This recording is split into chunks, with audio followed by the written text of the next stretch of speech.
எல்லாருக்கும் தோற்றம். இப்போ நாம் பார்க்க வேண்டியது விசுவாசம் என்றால் என்ன. அதாவது விசுவாசத்தை பற்றி தான் நாம் இன்றைக்கி போதிக்க போகுது. விசுவாசம் என்றால் என்ன அப்படி என்று பார்க்கும்பொழுது நாம் படிக்க போகிறது எபிரேயர் 11:1.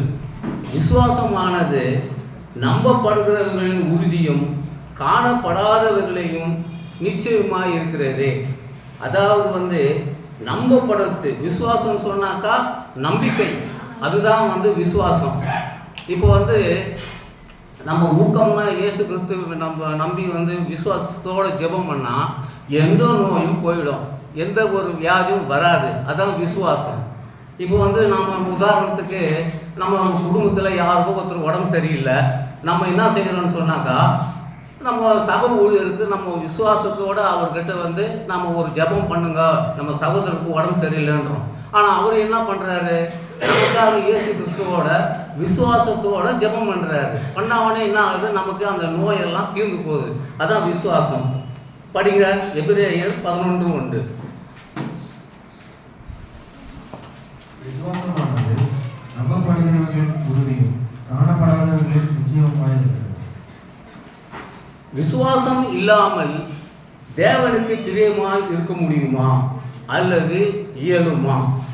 அதனால் விசுவாசம் இல்லாமல் நம்ம தேவன்கிட்ட பிரியமாக இருக்க முடியாது. அவரே நம்மக்கிட்ட விசுவாசம் இல்லைன்னா நம்மக்கிட்ட அவர் பிரியாக இருக்க மாட்டார். அதனால எபிரேயர் 11:6 வாசிக்கலாம். விசுவாசம் இல்லாமல் தேவனுக்கு பிரியமாக இருப்பது கூடாத காரியம்.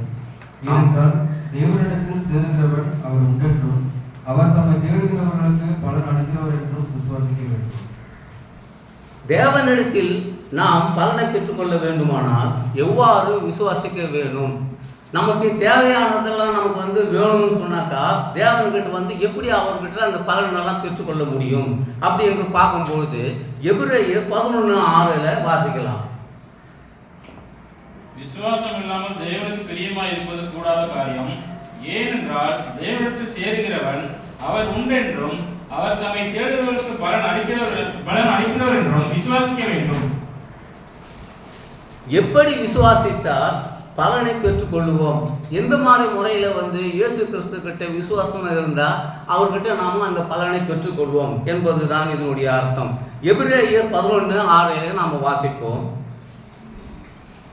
அவர் உண்டு என்றும் அவர் தம்மை தேடுகிறவர்களுக்கு பலன் அளிக்கிறவர்கள் என்றும் விசுவாசிக்கிறோம்.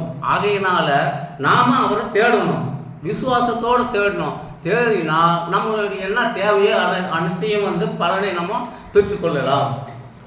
விசுவாசத்தை நாம் எப்படி அல்லது எதன் மூலமாக பெற்றுக்கொள்கிறோம்? வாசிக்கலாம். ரோமர் 10:17. விசுவாசம் கேள்வியினாலே வரும், கேள்வி தேவனுடைய வசனத்தினாலே வரும். விசுவாசம் இல்லாமல் தேவனுடைய வார்த்தையை நாம் கேட்டால் நமக்கு பிரயோஜனப்படுமா? இப்போ தேவனுடைய வார்த்தையை நம்ம சபை ஊழியர் நமக்கு தினமும் ஒவ்வொரு வாரமும் நமக்கு போதிச்சுன்னு வர்றாரு. அப்போ அந்த வார்த்தையெல்லாம் நம்ம கேட்கணும். கேட்டால் தான் அதனுடைய விசுவாசம்னா என்னான்னு தெரியும். அதனால் நமக்கு என்ன பிரயோஜனம், அவர் சொல்லுறதனோட கருத்து என்ன அப்படின்னு நாம் ஒவ்வொன்றும் தெரிந்து கொள்ளலாம். வாசிக்கலாம். எபிரேயர் 4:2.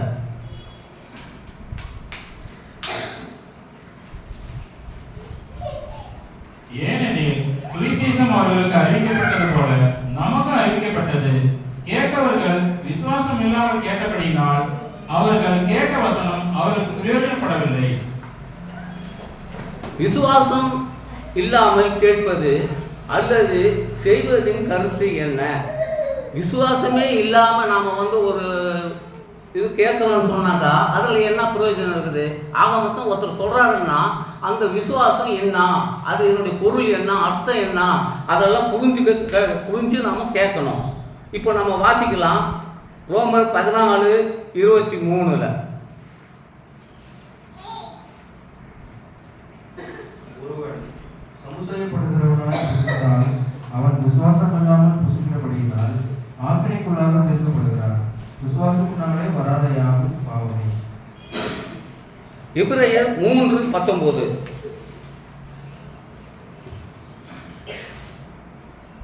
ஆதலால் அவிசுவாசத்தினாலே அவர்கள் அதில் பிரவேசிக்க கூடாமல் போனார்கள் என்று பார்க்கிறோம். அடுத்தது எபிரேயர் 11:29 வாசிக்கும்போது, விசுவாசத்தினாலே அவர்கள் சிவந்த சமுத்திரத்தை உலர்ந்த தரையை கடந்து போனார்கள். எகிப்தியர்கள் அப்படி செய்ய துணிந்து அவிழ்ந்து போனார்கள். எபிரேயர் 4:2 ஏனெனில் சுவிசேஷம் அவர்களுக்கு அறிவிக்கப்பட்டது போல நமக்கும் அறிவிக்கப்பட்டது. கேட்டவர்கள் விசுவாசம் இல்லாமல் கேட்டபடினால் அவர்கள் கேட்ட வசனம் அவர்களுக்கு பிரயோஜனப்படவில்லை. எபிரேயர் 4:3 பார்க்கும்போது, விசுவாசிகளாகிய நாமோ அந்த இளைப்பாறுதலில் பிரவேசிக்கிறோம். அவருடைய கிரியைகள் உலக தோற்றம் முதல் முடிந்திருந்தும் இவர்கள் என்னுடைய இளைப்பாறுதலில் பிரவேசிப்பது இல்லை என்று என்னுடைய கோபத்தில் ஆணையிட்டேன். ஆக மொத்தம் அந்த சிவந்த சமுத்திரம்னாக்கா என்ன செய்கிறாங்கன்னாக்கா, எகிப்தியர்கள் அந்த கடலுக்கு போகிறாங்க. போகும்போது ஆனால் அவங்களுக்கெல்லாம் அந்த விசுவாசம் இல்லை அவங்களுக்கு. அதனால என்ன ஆச்சுன்னு சொன்னாக்கா, போகும்போது மொத்த பேரையும் அப்படியே அந்த தண்ணியை வந்து மூடிக்கிச்சு. அப்போ எல்லாருமே இறந்து போட்டாங்க. அடுத்ததாக, விசுவாசத்தோடு கேட்டால் நமக்கு பிரயோஜனப்படுமா? நாம் விசுவாசமாக நம்பி நம்ம கேட்டோமாக்கா அந்த விசுவாசத்தில் எதனா நமக்கு பிரயோஜனம் இருக்குதா? படிக்கலாம். எபிரேயர் 4:3 விசுவாசித்தவர்களாகிய நாமோ அந்த இளைப்பாறுதலில் பிரவேசிக்கிறோம். அவருடைய கிரியைகள் உலக தோற்றங்கள் முடிந்திருந்தும் இவர்கள் என்னுடைய இளைப்பாறுதலில் பிரவேசிப்பதில்லை என்று என்னுடைய கோபத்திலே ஆணையிட்டேன் என்றார். விசுவாசத்தோடு கேட்பது என்பது என்ன? நம்ம நம்பிக்கணும். அவங்க சொல்கிறாங்கன்னா விசுவாசத்தோடு வந்து அவங்க சொல்கிறாங்கன்னா நம்ம கேட்கணும். அதனுடைய பொருள் என்ன? எபிரேயர் 11:7 பார்க்கலாம். விசுவாசத்தினாலே நோவா தற்காலத்திலே காணாதவைகளை குறித்து தேவ எச்சரிப்பு பெற்று பயபக்தியுள்ளவனாகி தன் குடும்பத்தை ரட்சிப்பதற்கு பேரை உண்டு பண்ணினான். அதனாலே அவன் உலகம் ஆக்கினைக்குள்ளானது என்று தீர்த்து விசுவாசத்தினால் உண்டாகும் நீதிக்கு தொந்தரவாளியானான். அடுத்தது 11:8 எபிரேயர். விசுவாசத்தினாலே ஆபிரகாம் தான் சுதந்திரமாக பெறப்போகிற இடத்திற்கு போகும்படி அழைக்கப்பட்ட போது கீழ்ப்படிந்து தான் போகும் இடம் இன்னதென்று அறியாமல் புறப்பட்டு போனான். எபிரேயர் 11:9 விசுவாசத்தினாலே அவன் வாக்குத்தத்தம் பண்ணப்பட்ட தேசத்திலே பரதேசி போல சஞ்சரித்து அந்த வாக்குத்தத்தத்திற்கு உடன் சுதந்திரராகிய ஈசாக்கோடும் யாக்கோபோடும் கூடாரங்களிலே குடியிருந்தான். எபிரேயர் 11:17 மேலும் விசுவாசத்தினாலே ஆபிரகாம் தான் சோதிக்கப்பட்ட போது ஈசாக்கை பலியாக ஒப்புக் கொடுத்தான். 11:18 ஈசாக்கினிடத்தில் உன் சந்ததி விளங்கும் என்று அவனோட சொல்லப்பட்டிருந்ததே. இப்படிப்பட்ட வாக்குத்தத்தங்களை பெற்றவன் மறுத்தொழுந்து எழுப்ப தேவன் வல்லவராய் இருக்கிறார் என்று எண்ணி. தேவன் வந்து என்ன செய்யறாருன்னாக்கா, நோவா கூப்பிட்டு நீ வந்து ஒரு பேழையை ஒன்று உண்டு பண்ணிக்கோ, உன்னோட குடும்பத்தாரெல்லாம் மொத்த பேரையும் அதில் வச்சுக்கோ அப்படின்னு சொல்லிட்டாரு. ஆனால் அதே மாதிரி அவர் என்ன பண்ணுறாரு, நோவா அவங்க குடும்பத்தார் அத்தனை பேரையும் அந்த பேழையில் வச்சுட்டாரு. அத்தனை பேரையும் வந்து கர்த்தர் காத்துக்கிறாரு. எப்படி காக்குறாருனாக்கா, அவர் வந்து சொன்னதை வந்து அவர் கரெக்டாக செய்கிறார். யாரு? நோவா. அதனால தான். அடுத்தது வந்து ஆபிரகாம் என்ன செய்கிறாருனாக்கா, கர்த்தர்கிட்ட ரொம்ப விசுவாசமாக இருக்கார். யார்கிட்ட? தேவன்கிட்ட. அப்படி விசுவாசமாக இருக்கும்பொழுது அவருக்கு வந்து ஏற்கனவே வந்து வயசு அதிகமாகி போச்சு. இருந்தாலும் தன்னுடைய மனைவிக்கும் வயசு அதிகமாகி போச்சு. அவங்களுக்கு வந்து குழந்தை பெறாது. அப்படி இருந்தும் அவங்க என்ன பண்ணுறாங்கன்னா, கர்த்தர் மேலே விசுவாசம் வச்சுன்னு இருக்காங்க. கர்த்தர் என்ன பண்ணுறாரு, அவங்களுக்கு ஒரு பிள்ளையை கொடுக்குறாரு. அந்த பிள்ளை வந்து நல்லா வளர்ந்து பெரிய பையனாக ஆயிட்டான்.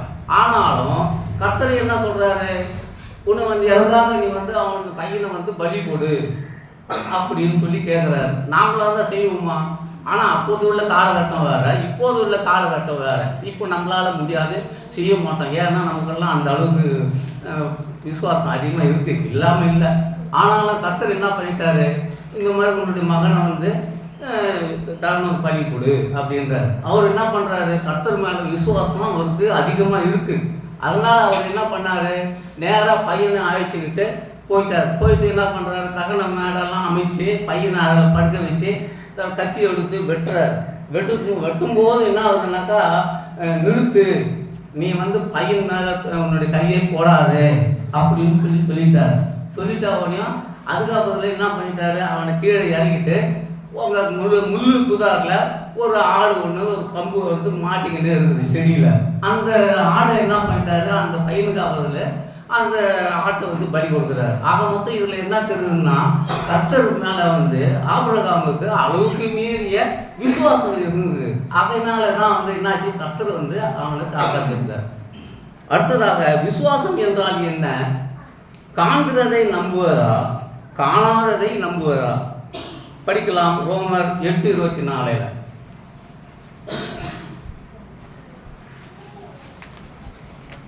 அந்த நம்பிக்கையினாலே நாம் ரட்சிக்கப்பட்டிருக்கிறோம்.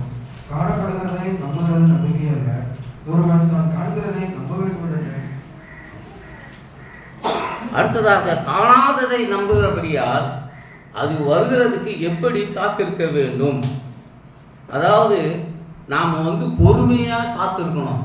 விசுவாசம் அப்படின்னு சொன்னாக்கா நம்ம நம்பணும், அதே நேரத்தில் நம்ம பொறுமையோடு காத்திருக்கணும். காணாததை நம்புகிறபடியால் அது வருகிறதுக்கு எப்படி காத்திருக்க வேண்டும் அப்படின்னு சொல்லும்போது, அது வருகிறதுக்கு பொறுமையோடு நாம் காத்திருக்க வேண்டும். இந்த விசுவாசத்தை துவக்கினவரும் முடிகிறவரும் யார்? வாசிக்கலாம், எபிரேயர் 12:1.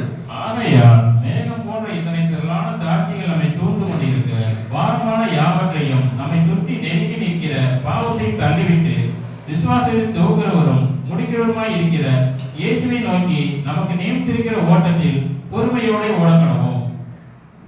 ஆகையால் மேகம் போன்ற இத்தனை திரளான சாட்சிகள் நம்மை சூழ்ந்து கொண்டிருக்க, பாரமான யாவற்றையும் நம்மை சுற்றி நெருங்குகின்ற பாவத்தையும் தள்ளிவிட்டு, விசுவாசத்தை துவக்கிறவரும் முடிக்கிறவருமா இருக்கிறது யாருன்னு சொன்னாங்க, இயேசு கிறிஸ்து தான். நமக்கு விசுவாசத்தின் அடிப்படையில் முன்னோடியாய் இருப்பது யார்? நமக்கு முன்னே ஓடினார்? எபிரேயர் வாசிக்கலாம், எபிரேயர் 6:20. நமக்கு முன்னோடினவராகிய இயேசு மெல்கிசேதேக்கு முறைமையின்படி நித்திய பிரதான ஆசாரியராய் நமக்காக அந்த திரைக்குள் பிரவேசித்திருக்கிறார். ஆக மொத்தத்தில் நமக்கு விசுவாசத்தின் அடிப்படையில் முன்னோடியா இருப்பது யாருன்னு கேட்டாதா, இயேசு கிறிஸ்து தான். யார் மூலமாய் விசுவாசம் கொடுக்கப்பட்டு இருக்கிறது? வாசிக்கலாம், யோவான் 1:17.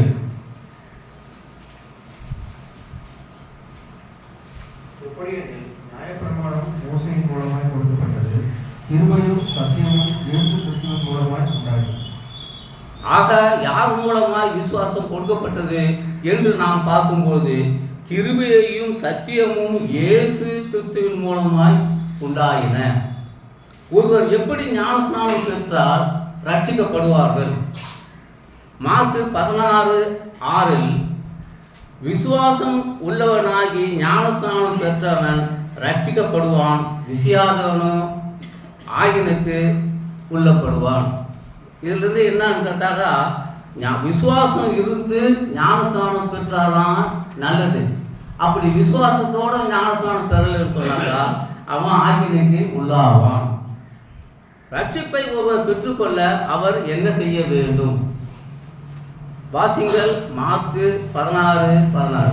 விசுவாசம் உள்ளவனாகி ஞானஸ்நானம் பெற்றவன் ரட்சிக்கப்படுவான், விசுவாசி ஆதவனோ ஆக்கினைக்குள்ளாக தீர்க்கப்படுவான். ஆபிரகாம் நீதி கிடைக்க வேண்டுமானால் என்ன செய்ய வேண்டும்? கலாத்தியர் படிக்கலாம், கலாத்தியர் 3:6. அப்படியே ஆபிரகாம் தேவனை விசுவாசித்தான், அது அவனுக்கு நீதியாக எண்ணப்பட்டது. ஆக மொத்தம் ஆபிரகாம் வந்து தேவனை விசுவாசத்தினால அவருக்கு நீதி கிடைத்தது. கலாத்தியர் 3:7 வாசிக்கலாம். ஆகையால் விசுவாச மார்க்கத்தார்கள் எவர்களோ அவர்களே ஆபிரகாமின் பிள்ளைகள் என்று அறிவீர்களாக. ரோமர் 4:3 வேத வாக்கியம் என்ன சொல்லுகிறது? ஆபிரகாம் தேவனை விசுவாசித்தான், அது அவனுக்கு நீதியாக எண்ணப்பட்டது என்று சொல்லுகிறது. அடுத்தது ரோமர் 9:30 வாசிக்கலாம். இப்படி இருக்க நாம் என்ன சொல்லுவோம்? நீதி தேடாத புறஜாதியார் நீதி அடைந்தார்கள், அது விசுவாசத்தினாலும் நீதியே. ஆபிரகாம் நீதி கிடைக்க வேண்டுமானால் என்ன செய்ய வேண்டும் பார்க்கும்பொழுது அது விசுவாசத்தினாலாகும் நீதியே. ரோமர் 9:32 நாம் வாசிப்போம். என்னத்தினால் என்றால் அவர்கள் விசுவாசத்தினாலே அதை தேடாமல் நியாயப்பிரமாணத்தின் கிரியைகளினாலே தேடினபடியால் அதை அடையவில்லை, இடதுக்கேன ஏதுவான கல்லில் இடறினார்கள். நமக்கு நீதி கிடைக்க வேண்டுமானால் என்ன செய்ய வேண்டும்? ரோமர் 4:20 வாசிப்போம். தேவனுடைய வாக்குத்தத்தத்தை குறித்து அவன் அவிசுவாசமாய் சந்தேகப்படாமல். ரோமர் 4:21 தேவன் வாக்குத்தத்தம் பண்ணினதை நிறைவேற்ற வல்லவராய் இருக்கிறார் என்று முழு நிச்சயமாய் நம்பி தேவனை மையப்படுத்தி விசுவாசத்தில் வல்லவனானான். ஆக நமக்கு நீதி கிடைக்க வேண்டுமானால் தேவன் வாக்குத்தத்தம் பண்ணினதை நிறைவேற்ற வல்லவராய் இருக்கிறார் என்று முழு நிச்சயமாய் நம்ப வேண்டும். ரோமர் 4:22 வாசிப்போம். ஆகையால் அது அவனுக்கு நீதியாக எண்ணப்பட்டது. அடுத்து 23. அது அவனுக்கு நீதியாக எண்ணப்பட்டது என்பது அவனுக்காக மாத்திரமல்ல, நமக்காக எழுதப்பட்டிருக்கிறது. ஆபிரகாம் என்ன செய்த போது தேவனுடைய சிநேகிதன் என்று எண்ணப்பட்டார். யாக்கோபு 2:23 அப்படியே ஆபிரகாம் தேவனை விசுவாசித்தான், அது அவனுக்கு நீதியாக எண்ணப்பட்டது. அப்போ என்ன செய்கிறாரு ஆபிரகாம்? தேவனை நீதியா எண்ணப்பட்டார், சிநேகிதன் என்று எண்ணப்பட்டார்னா அவர் மேல ஒரு விசுவாசம் இருக்கின்றது. நாம் தேவனுடைய பிள்ளைகளாக வேண்டுமானால் என்ன செய்ய வேண்டும்? யோவான் 1:12 வாசிக்கலாம். நாமத்தின் மேல் விசுவாசம் உள்ளவர்களாய் அவரை ஏற்றுக்கொண்டவர்கள் எத்தனை பேர்களோ அத்தனை பேர்களும் தேவனுடைய பிள்ளைகளாகும்படி அவர்களுக்கு அதிகாரம் கொடுத்தார். அவருடைய நாமத்தின் மேல் விசுவாசம் உள்ளவராய் அவரை ஏற்றுக்கொண்டவர்கள் எத்தனை பேரோ அத்தனை பேர்களும் தேவனுடைய பிள்ளைகளாகும்படி அவர்களுக்கு அதிகாரம் கொடுத்தார். ஆக நாம் தேவனுடைய பிள்ளையாக வேண்டுமானால் இப்படியெல்லாம் செய்ய வேண்டியதாக இருக்கின்றது. பேதுரு ஒரு சமயம் அவ்விசுவாசம் உடையவராய் நடந்தபோது என்ன நடந்தது? வாசிக்கலாம். மத்தேயு 14:26. அவர் கடலின் மேல் நடக்கிறதை சீசர்கள் கண்டு கலக்கம் அடைந்து ஆவேசம் என்று சொல்லி பயத்தினால் அலறினார்கள். தொடர்ந்து வாசிக்கலாம். உடனே இயேசு அவர்களோட பேசி, திடன் கொள்ளுங்கள், நான் தான், பயப்படாதிருங்கள் என்றார். பேதுரு அவரை நோக்கி, ஆண்டவரே, நீரேயானால் நான் ஜலத்தின் மேல் நடந்து உம்மிடத்தில் வர கட்டளையிடும் என்றார். அதற்கு அவர், வா என்றார். அப்பொழுது பேதுரு படவை விட்டு இறங்கி இயேசுவிடத்தில் போக ஜலத்தின் மேல் நடந்தான்.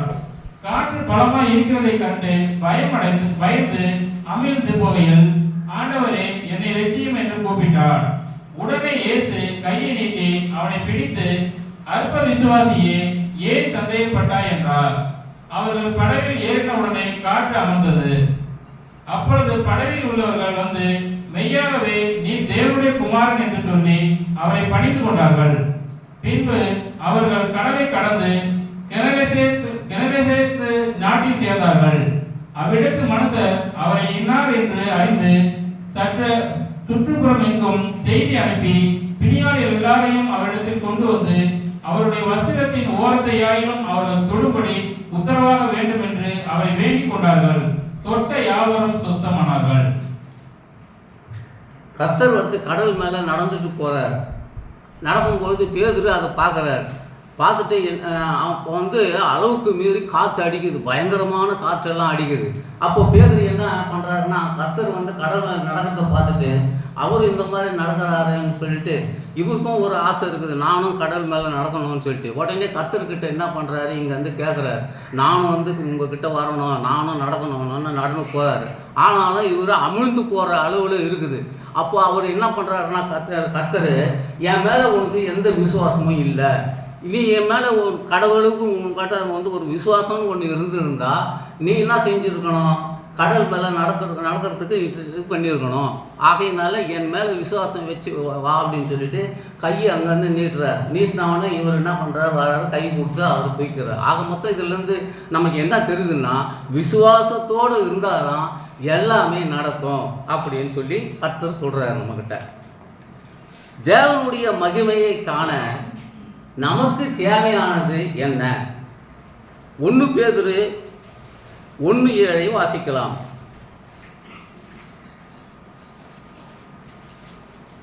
அழிந்து போகிற பொன் அக்னியினாலே சோதிக்கப்படும். அதை பார்க்கிறோம் அதிக விளையாடப்பட்டதாக இருக்கிற உங்கள் விசுவாசம் சோதிக்கப்பட்டு இயேசு கிறிஸ்து வெளிப்படும் போது உங்களுக்கு புகழ்ச்சியும் கனமும் மகிமையும் உண்டாக காணப்படும்.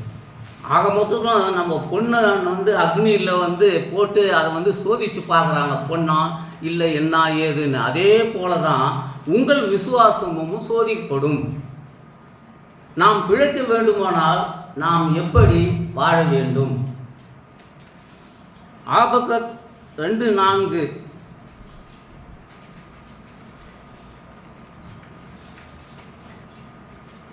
இதோ அகங்காரியாய் இருக்கிறானே, அவனுடைய ஆத்துமா அவனுக்குள் செம்மையானதல்ல, தன் விசுவாசத்தினாலே நீதிமான் கிடைப்பான். ஆக நாம் பிழைக்க வேண்டுமானால் தன் விசுவாசத்தினாலே நீதிமானாய் இருக்க வேண்டும். சீஷர்கள் அவ்விசுவமாக நடந்து கொண்ட போது என்ன நடந்தது? மத்தேயு 17:15 தொடர்ந்து வாசிக்கலாம்.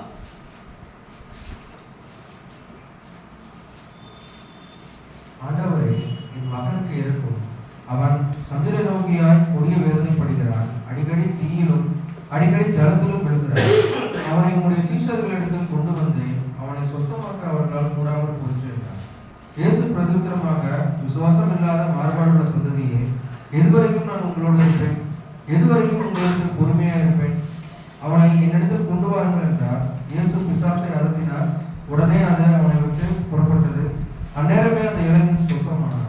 அப்பொழுது சீஷர்கள் இயேசுவினிடத்தில் தனித்து வந்து அதை துரத்திவிட எங்களால் ஏன் கூடாமல் போச்சு என்று கேட்டார்கள். அதற்கு இயேசு, உங்கள் விசுவாசத்தினாலே தான். கடுகுதே அளவு விசுவாசம் உங்களுக்கு இருந்தால் நீங்கள் இந்த மலையை பார்த்து இவ்விடம் விட்டு அப்புறம் போ என்று சொல்ல அது அப்புறம் போ. உங்களால் கூடாத காரியம் ஒன்றும் என்று மெய்யாக உங்களுக்கு சொல்கிறேன். சீஷர்கள் அவ்விசுவாசமாக நடந்து கொண்ட போது என்ன நடந்தது என்று நாம் பார்க்கும்போது, சந்திரரோகியான்ற ஒரு வியாதி இருந்தது ஒருத்தனுக்கு. அவனுக்கு என்ன பண்ணுது, அந்த கொடிய நோய் அவனுக்கு அவன் என்னன்னா அடிக்கடிக்கு அவன் போய்கிட்டே இருப்பான். திடீர்னு ஒரு நெருப்பை பார்த்தா அந்த நெருப்பில் விழுந்துருவான். அப்புறம் வந்து தண்ணியை பார்த்தா அந்த தண்ணியில் விழுந்துருவான். இப்படியெல்லாம் அவங்ககிட்ட வந்து இந்த மாதிரி நோயெல்லாம் இருந்தது. அவன் என்னென்ன செய்கிறாங்கன்னா, அவனை வந்து சீஷர்கள் இடத்துல வந்து கொண்டு போகிறாங்க. கொண்டு போய் அவனுக்கு இந்த மாதிரிலாம் இருக்குது, இவனை குணப்படுத்தணும்னு. ஆனால் அவங்க வந்து குணப்படுத்த அவங்களால முடியல. உடனே என்ன பண்ணுறாருன்னாக்கா, கர்த்தர்கிட்ட போகிறாங்க. அவர் என்ன பண்ணுறாருனாக்கா, ஏன் சீஷர்களால் முடியாதா? சீஷர்கள் வந்து என் மேலே வந்து அவங்களுக்கு எந்த வித விசுவாசமும் இல்லை. உங்ககிட்ட வந்து ஒரு கடுகளவு ஒரு விசுவாசம் இருந்திருந்தால் கூட நீங்கள் வந்து குணமாக்கணும்னு நினச்சா குணமாக்கியிருக்கலாம். என் மேலே நம்பிக்கை இல்லை, உங்களுக்கு கடவுள் அதாவது ஒரு கடுகளவு கூட உங்ககிட்ட எந்த விசுவாசமும் இல்லை. ஆகினால தான் அவனுக்கு வந்து இது உங்களால் வந்து அந்த நோயை போக்க முடியல அப்படின்னு சொல்கிறாரு. ஆக மொத்தத்தில் இந்த ஜாதி பிசாசு ஜபத்தினாலும் உபவாசத்தினாலும் அன்றி மற்ற விதத்திலும் புறப்பட்டு போகாது. ஆக மொத்தம் ஜபம்தான். ஜபம் உபவாசம் இருக்கணும். இருந்தால் அந்த நோய் வந்து கட்டாயம் போயிடும். உங்ககிட்ட எதுவுமே இல்லை அப்படின்னு கர்த்தர் சொல்கிறார். நம்முடைய விசுவாசமானது சோதனைக்கு உட்படுத்தப்படுமா? 1 பேதுரு 1:7 வாசிக்கலாம்.